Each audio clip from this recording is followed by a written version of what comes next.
So our products table has been created, but in here I forgot to add a column for the thumbnail of the product.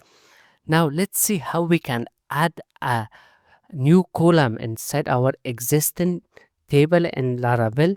So for that we can create a new migration file. So let's type PHP artisan make migration, then this name, for example, add new columns to products. Then after that you have to specify the table name by typing dash dash table and the table name in which you want to bring changes. So in my case it's products. I can type here products, enter.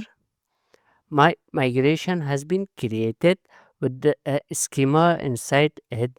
Now in the app method I can type $sign table string and my column name, which is thumbnail.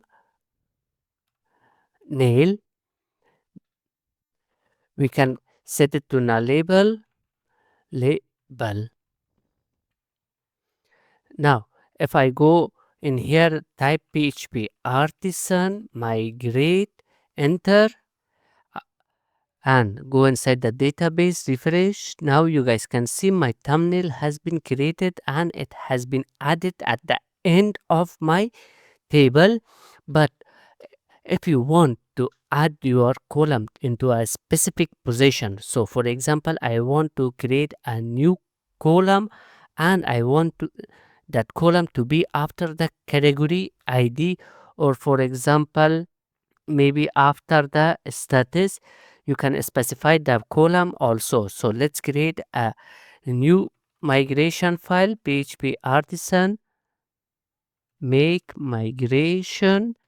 For example, this time let's add a new column to keep track of the users who created the products. So add user ID to products, then dash dash table is equal to products, enter.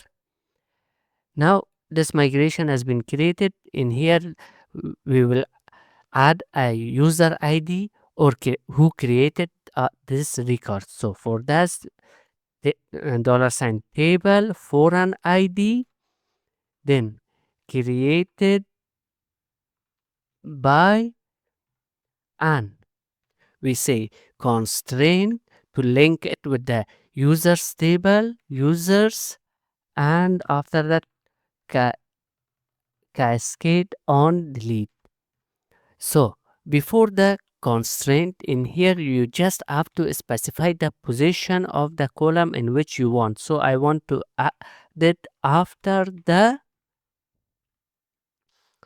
which column. For example, let's say I want to add it in after the status. So in here I will type add this after the status. That's it. Now let's save everything, and in here let's run PHP artisan migrate, enter, done. Now let's go back to our products table, refresh. Now in here we have a status, and after the status we have created by column. So this is how you can add a new column inside your existing table.